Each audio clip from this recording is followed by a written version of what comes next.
Hello everyone, welcome to all on science simplified. जैसा कि आप सभी को पता है कि हमने हमारा फर्स्ट चैप्टर है जो शुरू कर रखा है, क्रॉप प्रोडक्शन एंड मैनेजमेंट। ठीक है बच्चे, इससे पहले हम 2 क्लासेस ऑलरेडी ले चुके हैं।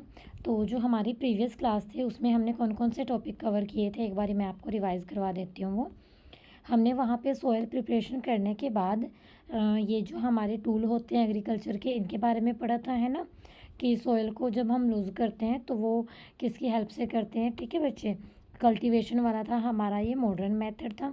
उसके बाद हमने ये सोविंग वाला टॉपिक किया था। सोविंग वाले के फिर यहाँ पे टूल्स बताए थे, फिर मॉडर्न टूल्स बताए थे। ठीक है, मॉडर्न में जैसे सीड ड्रिल थी, और जो पहले था ये ट्रेडिशनल मेथड था, हमने जो पढ़ा था ये। ठीक है बच्चे, इसमें ये आपका प्लाव वाला मेथड था। ठीक है, उसके बाद हमने मेन्योर, फर्टिलाइज़र, ये भी टॉपिक कर लिए थे। यहाँ पे हमने देखा था कि मेन्योर हमारा ऑर्गेनिक सब्सटेंस होता है, फर्टिलाइज़र हमारा फैक्ट्री में प्रिपेयर किया जाता है, केमिकल होता है। और फिर इसके बेस पे हमने एक एक्टिविटी भी की था ना, जहाँ पे हमने सीड्स के बारे में सीखा था कि बेस्ट सीड, बेस्ट क्वालिटी के सीड्स को हम कैसे देखते हैं। ठीक है, और उसके बाद मेन्योर फर्टिलाइजेशन के हमने ये डिफरेंसेस किए थे। ये टेबल आपकी बहुत इंपॉर्टेंट टेबल होती है, एग्ज़ाम में यहाँ से क्वेश्चन ज़रूर आता है। और अगर ये क्वेश्चन आएगा तो आपने उसको टेबुलेट फॉर्म में ही लिखना है, तो ज़्यादा इंप्रेशन जाता है एज़ कम्पेयर टू पैराग्राफ। ठीक है, टीचर भी ना पैराग्राफ को पढ़ने में कम इंटरेस्ट रखते हैं। जैसे आप लोगों को टेबल पढ़ के मज़ा आता है ना कि एकदम समझ आता है, ऐसे ही आपके टीचर को भी टेबल में ज़्यादा अच्छे से एकदम समझ आता है। ठीक है बच्चे, तो चलो, जिन्होंने प्रीवियस क्लासेस नहीं देखी पहले वो ज़रूर देखना, उसके बाद आप लोग आज की क्लास देखोगे तो आपको ज़्यादा अच्छे से समझ आएगी। सो बच्चे, स्टार्ट करते हैं। हमारा आज का जो टॉपिक है दैट इज़ इरिगेशन। ठीक है बच्चे, टॉपिक का नाम क्या है? इरिगेशन। इरिगेशन का अगर मैं हिंदी में आपको बताऊं कि इसका मीनिंग क्या होता है, तो वो होता है सिंचाई करना, सींचना। ठीक है, सिंचाई किसके साथ होती है? पानी के साथ होगी, क्योंकि हम क्रॉप प्रोडक्शन की बात कर रहे हैं ना, फसलों में तो पानी ही डालोगे ना आप लोग, वहाँ पे ही उसके साथ सिंचाई होगी। ठीक है बच्चे, तो जो बच्चे विलेजेस में रहते हैं उनको तो सिंचाई का मीनिंग समझ आ गया होगा। अब जो बच्चों ने कभी फसलें ही नहीं देखी, कभी देखा ही नहीं पानी कैसे देते हैं, तो उस प्रोसेस का उनको हिंदी में भी नहीं पता होगा, तो उनको तो मैं ऐसे अच्छे से डेफिनेशन ही बताऊँगी, तो वहाँ आपको अच्छे से अब पता लग जाएगा। देखो बच्चे, इसकी एक्सप्लेनेशन क्या है हमारे पास।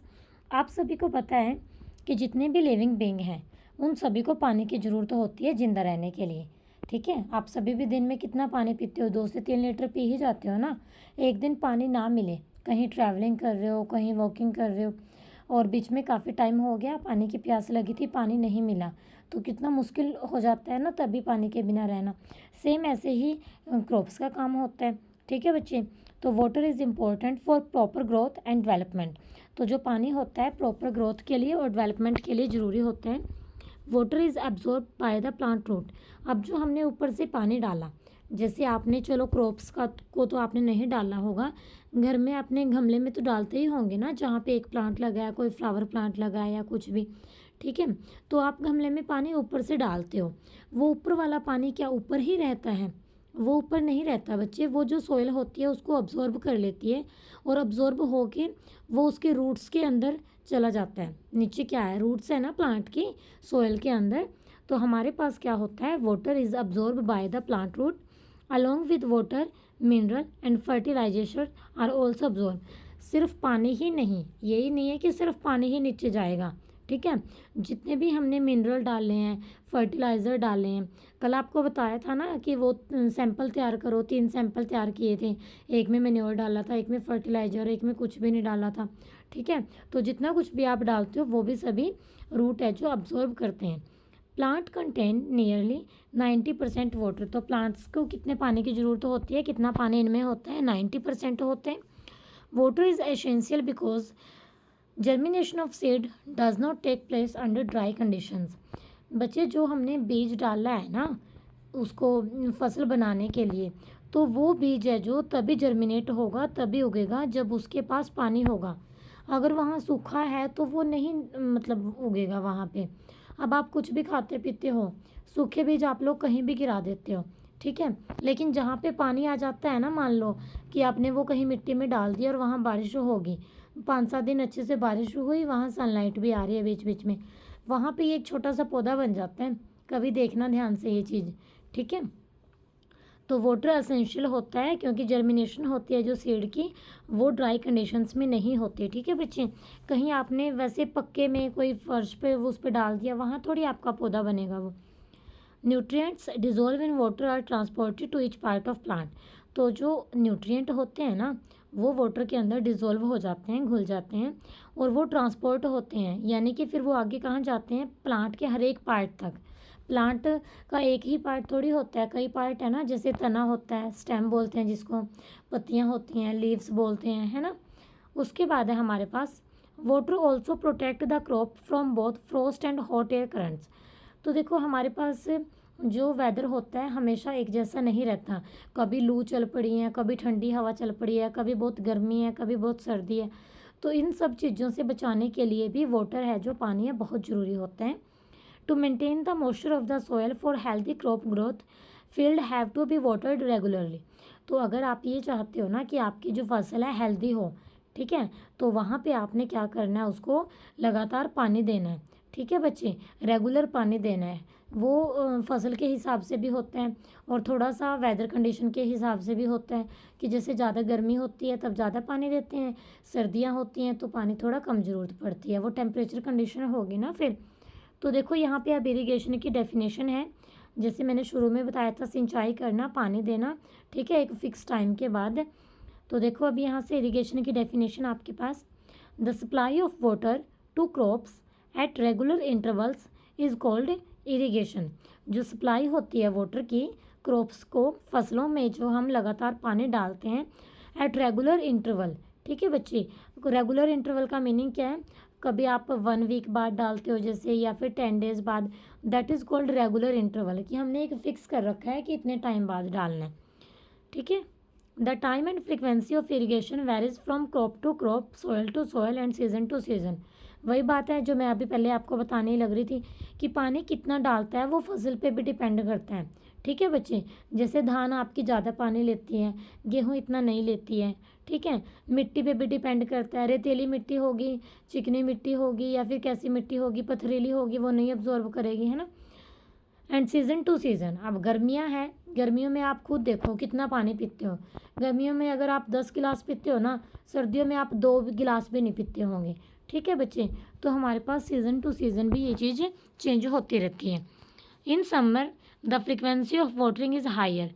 वही है ना कि गर्मियों में पानी की जो ज़्यादा कैपेसिटी होती है, क्यों होती है वो, क्योंकि सनलाइट देखो कितनी ज़्यादा तेज़ होती है, जला के रख देती है सब चीज़ों को वो, ठीक है।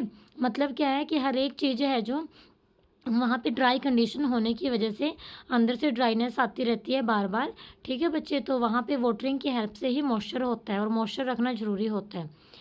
Could it be due to the increase rate of evaporation of water from the soil. हाँ जी, वही तो है ना कि जो मिट्टी है वहाँ से इवेपोरेशन भी ज़्यादा जल्दी होती है, ठीक है बच्चे, इसीलिए ज़्यादा पानी की ज़रूरत होती है। अब पानी देना है हमने, ठीक है, समझ लिया, उसको इरिगेशन बोलते हैं।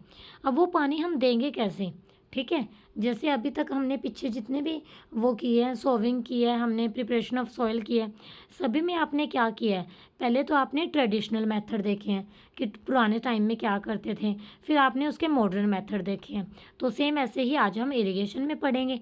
तो जो सोर्स होता है वाटर का इरिगेशन के लिए, वो क्या क्या होता है हमारे पास, वेल, कुएँ, ट्यूबवेल हो गया आपके, पॉन्ड्स, तालाब हो गया, lake, reverse, dams and canals, ठीक है। इनके बारे में तो पता है ना सभी को, नदियाँ, बांध वगैरह, झरने वगैरह, नहरें वगैरह, ठीक है बच्चे। अब देखो इनकी हेल्प से कैसे वो करते थे।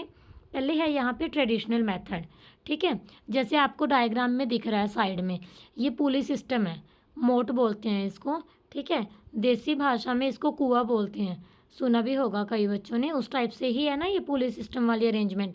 इसमें पता क्या होता है, ये जो पुली है ना, इसके ऊपर एक रस्सी होती है बंधी हुई, और उस रस्सी के साथ हम अपनी बकेट या फिर ये मटका है जैसे, इसको बांध देते हैं।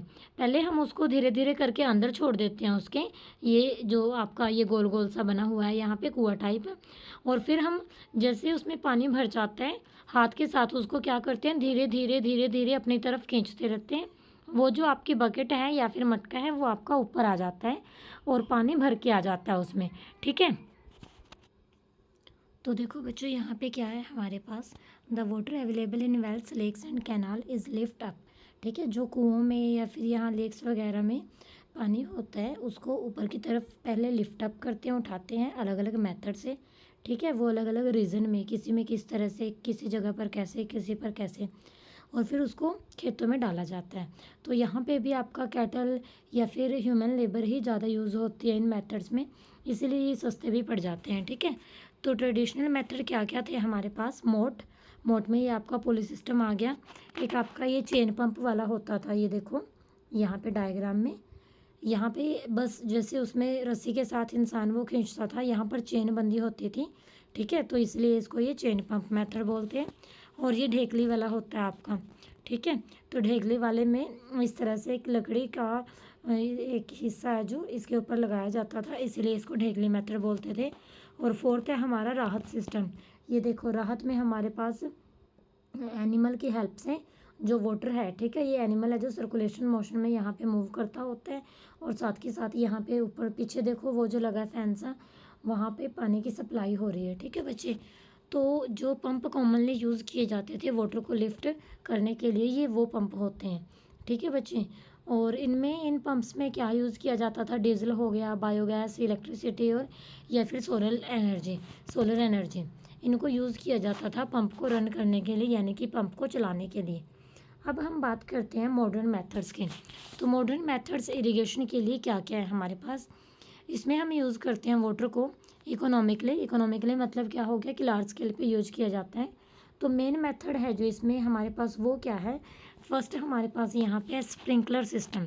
स्प्रिंकलर सिस्टम में क्या होता है, देखो यहाँ देखो डायग्राम में ध्यान से, यहाँ पे ये जो एक वेल टाइप की स्ट्रक्चर है, यहाँ पे पानी है, ऊपर एक मोटर लगाई गई है, और ऊपर एक बड़ा पाइप है, मेन सप्लाई जिसको हम बोलते हैं। इस मेन सप्लाई से ये जो नीचे पाइप दिखा रखे हैं ना 7-8, जैसे ये 4 आगे हैं 4 पीछे हैं, ये परपेंडिकुलर लगा रखे हैं, और यहाँ पे ऊपर एक फाउंटेन टाइप जैसे फुहारा होता है ना घर पे, तो उस टाइप से लगा रखा है। मेन सप्लाई से पानी है जो, ये देखो नीचे ये इनके साथ कनेक्ट है, ऐसे ही नीचे एक पाइप से, ऊपर ये 4 कनेक्ट हैं, तो ऐसे ही सभी में पानी जाता है। एक बारी वहाँ से पानी चलाया, मोटर को स्टार्ट किया, पानी आके ऐसे एकदम से सभी जगह पे वो पानी चला जाएगा। ये नहीं है कि बार बार आप बाल्टी भर के लाओगे उसको डालोगे। ठीक है, बहुत ज़्यादा टाइम सेविंग होती है जो ये टेक्निक है, और जो पानी है वो भी इक्वल जाता है सब जगह पे, तो ये भी नहीं है कि कोई पानी वेस्ट होता है या कहीं ज़्यादा गया कहीं कम गया। तो देखो बच्चे, अब इसको रीड करते हैं हम, और अच्छे से समझ आएगा आपको। This system is more useful on the uneven land where sufficient water is not available. ये तो सिस्टम मतलब वहाँ पे भी काफ़ी यूज़फुल है जहाँ पे हमारे पास पानी अवेलेबल भी नहीं होता जितना चाहिए होता है। ठीक है, the perpendicular pipes having rotating nozzle on top. जो इसकी ये नोज़ल है ना, जो ऊपर नोज़ल लगी हुई है, ये रोटेटिंग नोज़ल है। रोटेटिंग मतलब ये 360 डिग्री पर घूमती है, ये नहीं है कि सिर्फ आगे जाएगी, आगे पीछे लेफ़्ट राइट ये सब जगह पे जाती है नोज़ल है जो आपकी। ठीक है बच्चे, इसको मेन पाइपलाइन से जॉइन किया जाता है, और जब पानी उसमें से फ्लो करता है मेन पाइप में से, वहाँ पे अंडर प्रेशर पंप की हेल्प से वो पानी है जो रोटेटिंग नोजल तक जाता है, और फिर वो स्प्रिंकलिंग होती है। ठीक है, यानी कि वो पानी है जो सब जगह जाता है, बिखर जाता है वहाँ पे। ठीक है बच्चे, if gets sprinkle on the crop as if it is raining. तो ये कब बना रखा है सिस्टम, जब रेनिंग होती है, जब बारिश होती है, तो यहाँ पे इसके अंदर पानी भर जाता है। ठीक है बच्चे, तो यहाँ ये नहीं है कि कोई पानी हम अपने आप ही वो करेंगे। तो देखो मतलब रेनिंग के टाइम पे वाटर हार्वेस्टिंग भी कितनी बढ़िया है, ये पानी को सेव भी कर लिया और फिर यूज़ भी कर लिया है ना। तो स्प्रिंकलर है जो बहुत यूज़फुल है लॉन्स में, कॉफ़ी प्लांटेशन में, और अदर कई टाइप्स की क्रॉप्स के लिए। ठीक है, उसके बाद है हमारे पास ड्रिप सिस्टम, ज़्यादातर जो यूज़ करते होते हैं ड्रिप सिस्टम यूज़ करते हैं। इसमें जो वाटरफॉल होता है वो ड्रॉप बाय ड्रॉप होता है। ठीक है, ड्रॉप बाय ड्रॉप का क्या फ़ायदा है, वो ड्रॉप्स हैं जो नियर द रूट से ही मतलब उनको इस तरह से अरेंज किया जाता है कि वो ड्रॉप्स आपके नियर द रूट जाएंगे, इसीलिए हम इसको बोलते हैं ड्रिप सिस्टम। ठीक है, ड्रिप का मीनिंग यही होता है ना, ड्रॉप्स बाय ड्रॉप। तो ये बेस्ट टेक्निक होती है, जैसे जो ना जहाँ ज़्यादा पानी नहीं देना होता, तो ये ज़्यादा पानी हम वेजिटेबल और फ्रूट्स वगैरह में या फिर गार्डन में जो ट्रीज़ होते हैं वहाँ पे नहीं देते हैं, और ना पानी है जो आपका वेस्ट होता।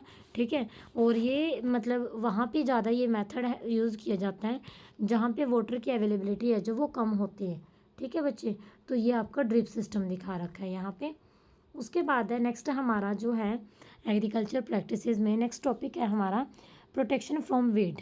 ठीक है, अब हमने क्रॉप प्रोडक्शन अगर अच्छा करना है, गुड स्केल पर करना है, तो हमें ये भी देखना है कि जहाँ पे हमारी क्रॉप है उस क्रॉप के साथ कुछ ऐसा प्लांट तो नहीं आया जो हमारी क्रॉप से अलग है या फिर जो हमारी क्रॉप को ख़राब कर रहा है। तो वो जो प्लांट होते हैं जिनकी हमें ज़रूरत नहीं होती, हमारी क्रॉप को जो नुकसान पहुंचा रहे हैं, दैट इज़ कॉल्ड वीड्स, उनको ही हम वीड्स बोलते हैं। ठीक है, तो वीड्स की डेफिनेशन समझ आ गई सभी को। वीड्स क्या होते हैं? वीड्स हमारे पास अनडिज़ायरेबल प्लांट होते हैं, अनवांटेड प्लांट होते हैं अदर देन क्रॉप। हमारी जो फसल होती है ना उसको छोड़ के जो दूसरे होते हैं। ठीक है बच्चे, तो देखो यहाँ पे क्या है, in a field many other undesirable plants may grow naturally along with the crop, कि फसल तो होती ही है, फसल के साथ साथ जो नहीं चाहिए पौधे वो भी हो जाते हैं, नेचुरल हो जाते हैं। और वो ठीक है, ये नहीं कि वो किसी बीज में कोई वो थे या फिर, ठीक है, वो अपने आप ही हो जाते हैं धरती में। ठीक है, तो इन अनडिज़ायरेबल प्लांट्स को ही हम क्या बोलते हैं? वीड्स बोलते हैं। अब इन वीड्स को रिमूव करना भी बहुत ज़रूरी होता है, और इन वीड्स को रिमूव करने की जो प्रोसेस होती है दैट इज़ कॉल्ड वीडिंग। क्या बोलते हैं हम उसको? वीडिंग बोलते हैं। तो वीडिंग क्या होता है? वीडिंग बहुत ज़रूरी होता है, यानी कि वीड को रिमूव करना बहुत ज़रूरी होता है। ठीक है, क्योंकि हमारे पास क्या होता है, क्योंकि जैसे हमने अपनी क्रॉप को वाटर दिया, न्यूट्रिएंट दिया, लाइट मिली, तो यही सारी चीज़ें उस वीड को भी तो मिल गई, और इसीलिए वो वीड है जो जितनी हमारी क्रॉप की लेंथ होती है क्रॉप के साथ वो कंप्लीट भी हो जाता है। ठीक है, और इसीलिए वो क्रॉप की ग्रोथ को इफ़ेक्ट करता है, बीच में आ जाता है वो, वहाँ पे उसको प्रॉपर कंडीशंस नहीं मिलती, कई बार वो वीड के पास चली जाती हैं, उसको नहीं मिलती क्रॉप को। Some weed interfere even in harvesting and may be poisonous for animals and human beings. कुछ वीड तो इस तरह के होते हैं कि जब हम इनको ना रिमूव करें अगर, तो जब हमने फसल काटी उसके साथ ये कट भी जाते हैं, पिस भी जाते हैं, और बीच में एनिमल्स और ह्यूमन बींग्स के खाने में भी आ जाते हैं, और ये बहुत जहरीले होते हैं। ठीक है, तो ये पॉइजनस होते हैं, तो इसीलिए पहले ही वीडिंग कर लेनी चाहिए अच्छे से। अब वीडिंग के लिए फार्मर है जो क्या क्या मेथड यूज़ करते हैं बच्चे, तो farmers adopt many ways to remove weeds and control their growth. तो फार्मर बहुत मेथड यूज़ करते हैं वीड्स को रिमूव करने के लिए या फिर ग्रोथ को कंट्रोल करने के लिए। तो tilling before sowing of crop, हमने ये पढ़ा था ना पहले, सोविंग ऑफ क्रॉप से पहले हम टिलिंग करते हैं, सोयल लूजनिंग करते हैं। ठीक है, इससे अपरूटिंग होती है, वीड्स की किलिंग होती है। ठीक है, विच में then dry up and get mix with the soil. ठीक है, वो सूख जाते हैं और फिर मिट्टी के साथ मिक्स हो जाते हैं। The best time for the removal of weed is before they produce flowers and seed. सबसे अच्छा टाइम पता क्या है इनको, ये जो पौधे हमें नहीं चाहिए इनको रिमूव करने का, इन पर फूल या फिर बीज ना बने उससे पहले इनको रिमूव कर दो, क्योंकि इनके ऊपर ना अगर फूल आ गए हैं, ठीक है, बीज बन गया, तो इनका जो बीज है फिर वो नीचे गिरता है, जो नीचे ये गिर गया मिट्टी में फिर से एक नया वीड बन जाएगा। ठीक है, एक बारी तो आपने जो ऊपर दिखा था वो निकाल दिया, लेकिन फिर से वो एक नया वीड बन जाएगा और आपको पता भी नहीं लगेगा, उसके बराबर खड़ा ही दिखेगा। ठीक है, the manual removal includes physical removal of weed by uprooting और cutting them close to the ground. तो ज़्यादातर हम यही कोशिश करते हैं धरती के बिल्कुल पास से उसको हम काट दें। ठीक है, this is done with the help of a खुरपी, खुरपी की हेल्प से काट सकते हो, नीचे से उसकी जड़ ही उखोड़ दो आप। ठीक है, एक सीड्रिल भी यूज़ की जाती है अप्रूट करने के लिए वीड को। ठीक है, उसकी जो रूट्स है, उसकी जो जड़ है उसको निकालने के लिए। अपरूटिंग का मीनिंग होता है जड़ को ऊपर करना, ऊपर करना मतलब जड़ को निकालना। ठीक है बच्चे, उसके बाद है हमारे पास weeds are also controlled by using certain chemicals called weedicides. जो वीड होते हैं हम इनका यूज़ और किसके लिए करते हैं, केमिकल जो हैं हमारे कई, उनको कंट्रोल करने के लिए। ठीक है, और वो उसको हम क्या बोलते हैं, जो कंट्रोल करते हैं केमिकल उनको बोलते हैं वीडिसाइड। क्या बोलते हैं उनको? वीडिसाइड। एग्जाम्पल दिखा रखा है ये, जैसे 2,4-D, 2,4-D अमाइनो में भी आता है और भी कहीं में आता होगा। ठीक है, उसके बाद है these are spread in the fields to kill the weeds. इनको स्प्रे की तरह किया जाता है खेतों में वीड्स को किल करने के लिए। They do not damage the crops, ये क्रॉप को कोई नुकसान नहीं पहुंचाते। ठीक है, जो हम ये वीडिसाइड यूज़ करते हैं वो हमारी फसल को नुकसान नहीं पहुंचाते, बस जो वो वीडें हैं उनको रिमूव कर देते हैं। ठीक है, weedicides are diluted with water. कैसे यूज़ किया जाता है इनको, पहले हम इनको पानी के अंदर मिक्स करते हैं to the extent required and spread in the field with the sprayer. फिर हम उतना ले लेते हैं इनको जितने की हमें ज़रूरत होती है, और फिर स्प्रेयर होता है हमारे पास, स्प्रेयर की हेल्प से हम हमारे जो खेतों में स्प्रे कर देते हैं। ठीक है बच्चे, जैसे ये दिखा रखा है स्प्रेइंग वीडिसाइड्स। जो बच्चे विलेजेस में हैं उनको तो पता भी होगा, ये टैंकी भी देखी होगी उन्होंने अपने खेतों में रखी हुई, अपने पेरेंट्स को या फिर खेत में जो काम करने के लिए हम लगाते हैं उनको देखा भी होगा ये काम करते हुए। ठीक है, उसके बाद है as already mention the weedicides are spread during the vegetative growth of weed before flowering and seed formation. है ना, हमने ये बात पहले भी बोली है ना कि जो वीडिसाइड होते हैं ना उनको उनके ऊपर उनका स्प्रे कब करना चाहिए, जब हमारे वीड की प्रॉपर मतलब ना तो उस पर फूल आने चाहिए ना बीज बनने चाहिए, उससे पहले कर देना चाहिए। ठीक है, स्प्रे उनके ऊपर। स्प्रेइंग ऑफ वीडिसाइड्स में affect the health of farmer, ये बात होती है बच्चे, अगर प्रॉपर प्रिकॉशन के साथ वीडिसाइड का यूज़ ना किया जाए ना तो फार्मर की हेल्थ पे इफ़ेक्ट पड़ता है। हमने बहुत न्यूज़ सुनी है, आपने भी सुनी होंगी। ठीक है, कि खेतों में दवाई डालते वक्त दवाई चढ़ गई है उसकी, किसान बेहोश हो गया है, ये हो गया वो हो गया, इस तरह का रोग हो गया। तो एक्चुअली होता क्या है, जब भी स्प्रे वगैरह करते हैं प्रॉपर मास्क लगा के रखना चाहिए, हाथों में अपने ग्लव्स डाल के रखने चाहिए। ठीक है, जैसे ऊपर देखो डायग्राम में दिखा रखा है, इसने प्रॉपर मास्क डाल रखा है ना, और अपनी प्रिकॉशन के साथ थोड़ा सा भी वो हाथों के लग जाए तभी वॉश कर लेना चाहिए। ठीक है, और ज़्यादा स्ट्रॉन्ग वीडिसाइड भी यूज़ नहीं करने चाहिए। So they should use this chemicals very carefully, इसीलिए इन केमिकल को बड़े ध्यान से यूज़ करना चाहिए। They should cover their nose and mouth with a piece of cloth during spraying of this chemical. इन केमिकल का यूज़ करने से पहले उनको क्या करना चाहिए, अपने नोज़ को और माउथ को अच्छे से कवर कर लेना चाहिए, क्योंकि फिर वो जो स्मेल है कम जाती है, स्मेल कम जाती है तो इफ़ेक्ट भी कम होता है वहाँ पे। ठीक है बच्चे, तो इस तरह से ध्यान रखना चाहिए। नेक्स्ट है हमारे पास हार्वेस्टिंग, यानी कि उसकी कटिंग करना क्रॉप की, उसको हार्वेस्टिंग बोलते हैं। ये आज ही पढ़े या कल की क्लास में? बस हार्वेस्टिंग के बाद वैसे स्टोरेज है, बट है ठीक है ये भी, चलो कर ही लेते हैं, छोटा छोटा ही है ये। ठीक है, तो harvesting of a crop is an important task, ये तो सबसे ज़रूरी है।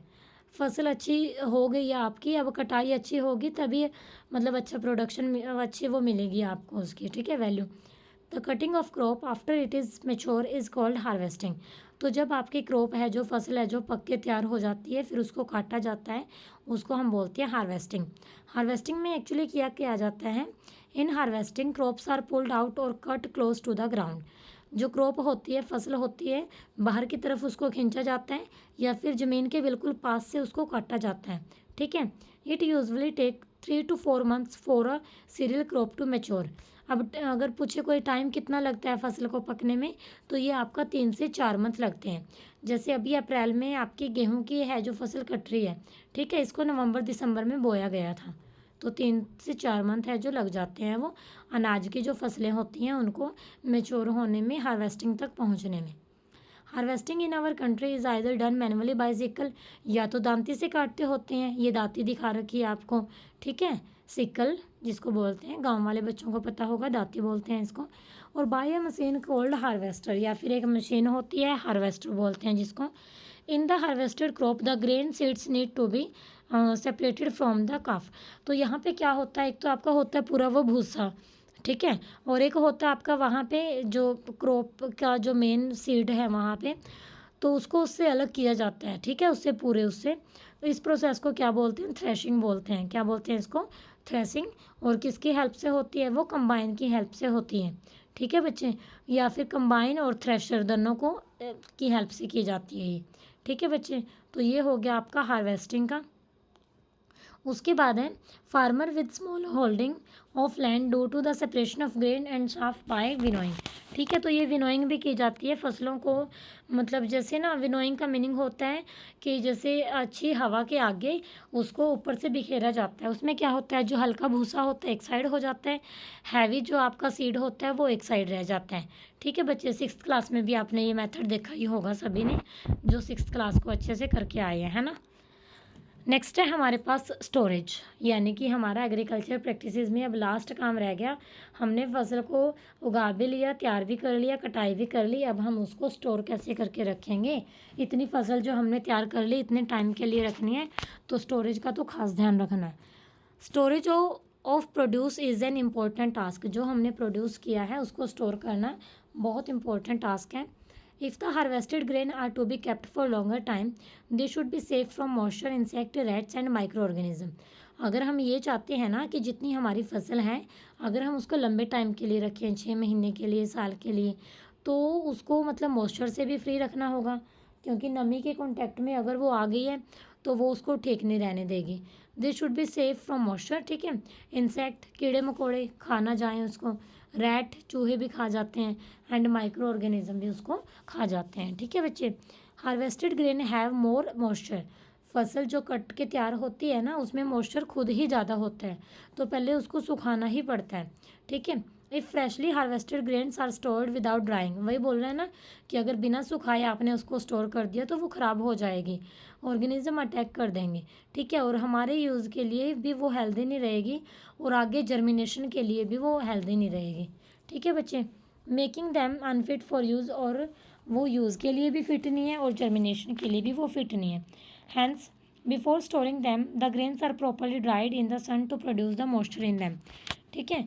तो उसमें क्या करना है, तो सबसे पहले हमें क्या करना होगा, जैसे धूप आती है बहुत ज़्यादा तो वहाँ पे डाल देना होता है, हवा भी उसमें से निकलती रहे और धूप भी उसको लगती रहे, तो इससे जो आपकी क्रॉप है वो प्रॉपर ड्राई हो जाएगी, ठीक है। और इससे जो उसका मॉइस्चर है वो रिड्यूस हो जाएगा, रिड्यूस यानी कि कम हो जाएगा। This prevent the attack by insect pest. अब मॉइस्चर अगर कम हो गया तो वहाँ से ही जो आपके ये पेस्टिसाइड्स वगैरह होते हैं, बैक्टीरिया होता है, फंगाई होती है, फंगस, इसका अटैक है जो कम हो जाएगा, ठीक है बच्चे। उसके बाद है हमारे पास farmer store grains in jute bags और metallic beans.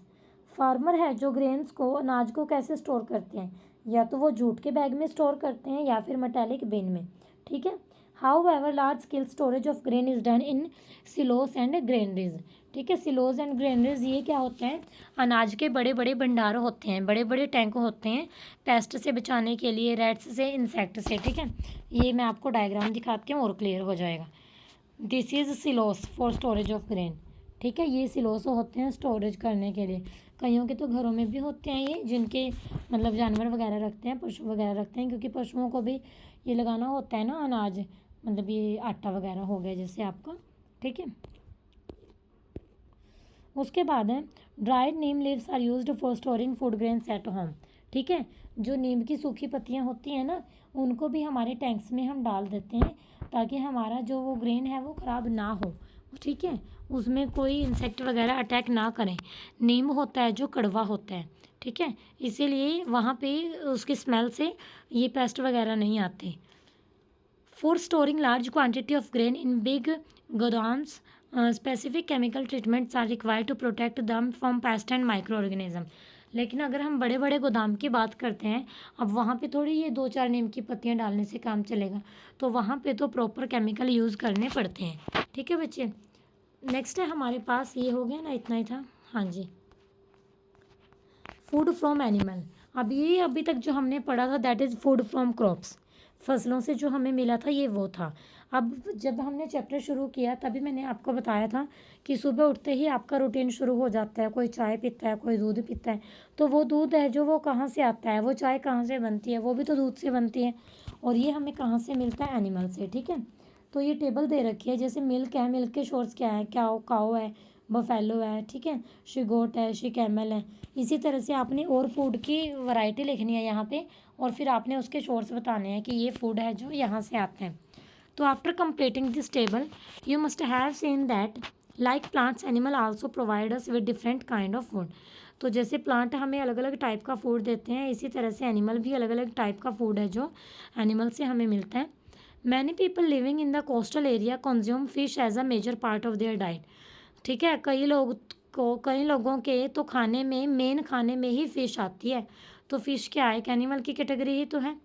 In the previous classes you have learned about the food that we obtain from plants, ठीक है। पिछली क्लास में 7th में आप लोग कितने पढ़ के आए हो, ये food from plant, food from animal. तो we have just seen that the process of crop production involve a number of steps. तो हमने यहाँ पे तो अभी यही देखा है ना कि क्रॉप को जो प्रोड्यूस करवाते हैं तो कितने स्टेप्स में से पास होते हैं। तो हमारे स्टेप्स क्या क्या थे जो हमने पढ़े हैं, वो थे हमारे सिलेक्शन ऑफ सीड्स, सोविंग, ठीक है। सिमिलरली जैसे एनिमल हमारे घर पे आते हैं, खेत में आते हैं, तो उनको भी एक प्रॉपर फूड भी देना होता है, शेल्टर छाया भी देनी होती है, केयर भी करनी होती है। तो जब ये लार्ज स्केल पे किया जाता है, इसको हम बोलते हैं एनिमल हस्बेंड्री। क्या बोलते हैं हम इसको? Animal husbandry. अब ये देखो आपकी नॉलेज के लिए यहाँ पे अच्छी लाइन दी है, fish is good for health. ठीक है, फिश है जो आपकी हेल्थ के लिए गुड होती है। We get cod liver oil from fish which is rich in vitamin D. ठीक है, फिश से आपका ये कॉड लीवर ऑयल मिलता है जो विटामिन डी में रिच होता है। जिनको विटामिन डी की कमी होती है, डॉक्टर ये लीवर ऑयल उनको बोलते हैं लेने के लिए। ठीक है, नेक्स्ट है हमारा ये व्हाट यू हैव लर्नड, और हमने डिस्कस करने हैं ये आपके क्वेश्चन आंसर। तो अभी तक जितनी क्लासेस थी उसमें हमने चैप्टर की एक्सप्लेनेशन की है। जिन्होंने चैप्टर की एक्सप्लेनेशन अच्छे से देखी है वो तो क्वेश्चन आराम से कर लेंगे। ठीक है बच्चे, लेकिन जिन्होंने आराम से नहीं देखी, अच्छे से नहीं क्लासेस लगाई, कोई बात नहीं, जो मैं कल क्लास लगाऊंगी उसको आराम से ज़रूर देख लेना। अभी चलो आपने मतलब टाइम अगर आपका ये है कि आपके पास नहीं है, स्कूल में और चैप्टर शुरू हो चुके हैं, इस चैप्टर को सिर्फ रिवाइज़ करना है, तो कोई बात नहीं, रिवाइज़ आपका हो जाएगा। यहाँ से एक बारी वीडियो को अच्छे से देख लेना। 3 के 3 पार्ट हैं जो हमारे चैप्टर के हैं, पार्ट 1 2 3, तो अच्छे से इनको आप लोग कर लेना। ठीक है बच्चे, नेक्स्ट क्लास में लूँगी आपकी इस चैप्टर के क्वेश्चन आंसर की, और कल की क्लास के साथ हमारा ये चैप्टर है जो यहाँ से कंप्लीट हो जाएगा। ठीक है बच्चे, होप सो आपको क्लास समझ आई होगी। किसी भी स्टूडेंट को कोई भी डाउट हो, कोई भी क्वेरी हो, कमेंट बॉक्स में आप लोग कमेंट कर देना, और आपकी जो क्वेरी है उसका जो सॉल्यूशन है वो मैं आपको कमेंट बॉक्स में भी कर दूँगी। पर्टिकुलर आपको कोई इमेज चाहिए है, ठीक है, कोई आपको टेक्स्ट फॉर्मेट में चाहिए, कोई PDF चाहिए, तो वो मैं आपको साइंस सिंप्लीफाइड बाय दीपिका इस नाम से चैनल है, तो आपको मैं वहाँ प्रोवाइड करवा दूँगी। तो आपने कमेंट जरूर कर देना है। चैनल पर पहली बार आए हो तो सब्सक्राइब जरूर कर देना, वीडियो को लाइक करना, कमेंट करना कि आपको कैसी लगी है, और मैक्सिमम शेयर करना। ठीक है बच्चे, so stay connected with science simplified. Thank you very much.